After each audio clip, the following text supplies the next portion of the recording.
আজ শেয়ার করব সম্পূর্ণ নিরামিষ একটা সবজির ভাপা রেসিপি, যেটা দিয়ে নাকি ভাত, রুটি, লুচি, পরোটা সমস্ত কিছুই কিন্তু খাওয়া যাবে।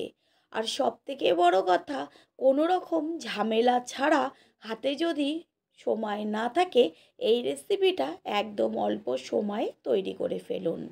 নমস্কার বন্ধুরা, শ্বশুর বৌমা রান্নাঘর অ্যান্ড ব্লগ চ্যানেলে সকলকে স্বাগত। তাহলে রেসিপিটি কি করে তৈরি করব সেটাই দেখে নেওয়া যাক। রেসিপিটি তৈরি করার জন্য এখানে আমি ছোট সাইজের 250 গ্রাম বেগুন নিয়েছি। বেগুনগুলোকে কেটে নিয়ে মাঝখান থেকে অর্ধেক করে ফিরে আসছি।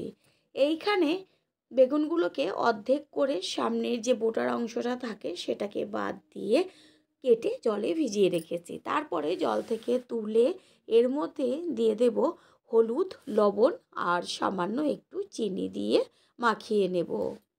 মেখে 5 মিনিট মতো রেখেছিলাম। তারপরে গ্যাসের ওভেনে কড়াই বসিয়ে কড়াই গরম করে নিয়ে দিয়ে দিচ্ছি সর্ষের তেল। আর এই তেলে এবার বেগুনগুলোকে ছেড়ে দেব। পুরনো বন্ধুদের সব সময় আমাদের পাশে এইভাবে ভালোবেসে সাপোর্ট করার জন্য অনেক অনেক অনেক ভালোবাসা। নিচের অংশটা ভাজা হয়ে গেছে একদম লাল লাল। এবার উল্টে দেব ওপরের পিঠটা হবার জন্য। আর রেসিপিটা তৈরি করতে কিন্তু একদমই সময় লাগে না। বেগুনটা ভাজা হতে হতে অন্যদিকে আমি একটা মশলা তৈরি করব, সেটা কি দেখে নেওয়া যাক। এখানে নিয়েছি নারকেলের টুকরো আর হচ্ছে পোস্ত, সর্ষে, হলুদ সর্ষে বা কালো সর্ষে যে কোনো একটা ব্যবহার করলেই হবে। আগে শুকনো অবস্থায় পেস্ট করে নেব। জল ছাড়া শুকনো অবস্থায় আগে পেস্ট করে নিয়েছি। এরপরে কাঁচা লঙ্কা দিয়ে এবার জল দিয়ে তারপরে ভালো করে পেস্ট করে নেব। এইভাবে পেস্ট করলে খুব তাড়াতাড়ি কিন্তু পোস্ত একদম পেস্ট হয়ে যায়। এদিকে বেগুন কিন্তু সুন্দরভাবে ভাজা হয়ে গেছে। আর তেল ছেঁকে বেগুনগুলোকে তুলে নেব। এইখানে টিফিন বক্সের মধ্যে আমি বেগুনগুলোকে দিয়ে দিয়েছি। আর যে বেগুনগুলো আছে একইভাবে ভেজে নেব। এই বেগুনগুলোকেও এপিট ওপিট করে একদম লাল লাল করে কিন্তু ভেজে নিয়েছি। বেগুনটা ভাজা হয়ে গেছে, এগুলোকেও তেল ছেঁকে তুলে নেব। মশলা পেস্ট করে নেওয়া হয়ে গেছে। এবার একটা অন্য পাত্রের মধ্যে সম্পূর্ণ মশলাটাকে ঢেলে নেব। আর এর মধ্যে আমি এবার ব্যবহার করব পরিমাণ অনুযায়ী লবণ, আর হচ্ছে কালারের জন্য হলুদ গুঁড়ো, আর দেব ছোট চামচের 1 চা চামচ কাশ্মীরি লঙ্কার গুঁড়ো। তারপর একটা চামচের সাহায্যে সব কিছু ভালো করে মিশিয়ে নেব। সব কিছু দিয়ে মাখিয়ে নেওয়া মশলাটাকে এবার বেগুনের ওপরে সুন্দর করে আস্তে করে দিয়ে দেব। বেগুন ভাজাটা নামিয়ে নেওয়ার পরে ওই তেলের মধ্যেই 1/2 চা চামচ ছোট চামচের কালো জিরে ফোড়ন দিয়েছিলাম, সেটা স্কিপ হয়ে গেছে। এবার যে তেলটা কালো জিরে সমেত সেটা ভেজে নেওয়া বেগুনের ওপর যে মশলাটা দেওয়া হয়েছে তারপরে তেলটা দিয়ে দেওয়া হলো। একটা চামচের সাহায্যে সব কিছু ভালো করে মিশিয়ে নেব। এর উপরে দিয়ে দেব পেস্ট করে নেওয়া টমেটো। এইখানে একটা মাঝারি সাইজের টমেটো পেস্ট করে নিয়েছি। তারপরে কিন্তু ভালো করে সম্পূর্ণটা মাখিয়ে নিতে হবে। ঠিক এইভাবে যদি রেসিপিটা তৈরি করে খেয়ে দেখেন, স্বাদ কিন্তু ভুলতে পারবেন না। কোনো রকম কিন্তু এক্সট্রা জলের আর প্রয়োজন নেই। এই যে মশলাটা দেওয়া হয়েছে এতেই বেগুন সুন্দরভাবে হয়ে যাবে। টেস্টটা আর একটু বাড়াবার জন্য এর মধ্যে ওপরে ছড়িয়ে দেওয়া হলো কুচিয়ে নেওয়া ধনেপাতা।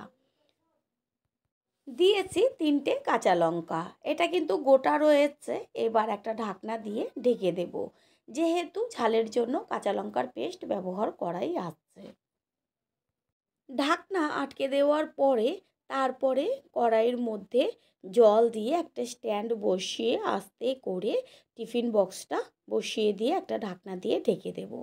ঢাকনার গায়ে একটা সামান্য ছিদ্র ছিল, সেটা আমি কাগজ দিয়ে মুড়িয়ে আটকে দিয়েছি যেন কোনো রকম হাওয়া বেরিয়ে না যায়।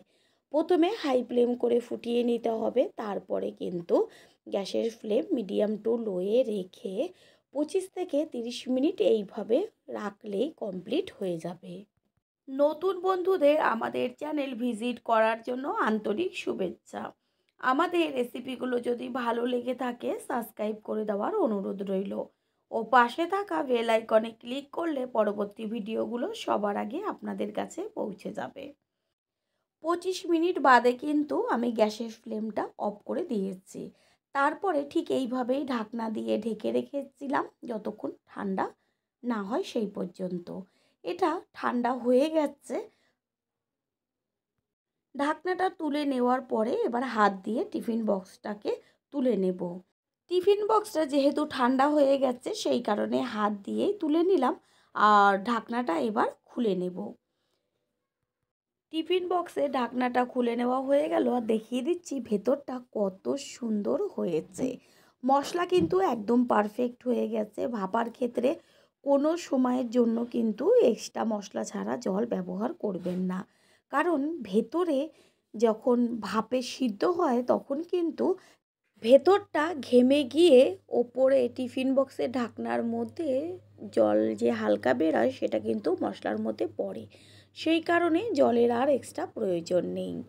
এবার চামচ দিয়ে তুলে দেখিয়ে দিচ্ছি যে কত সুন্দর হয়েছে। তৈরি হয়ে গেল আজকের রেসিপি বেগুন ভাপা। আশা করি রেসিপিটি ভালো লাগলো। আর যদি ভালো লেগে থাকে একটা লাইক, কমেন্ট, পারলে একটা শেয়ার করে অবশ্যই জানাবেন। আপনাদের দেওয়া একটা লাইক ও একটা শেয়ার কিন্তু আমাদের কাছে অনেক অনেক গুরুত্বপূর্ণ।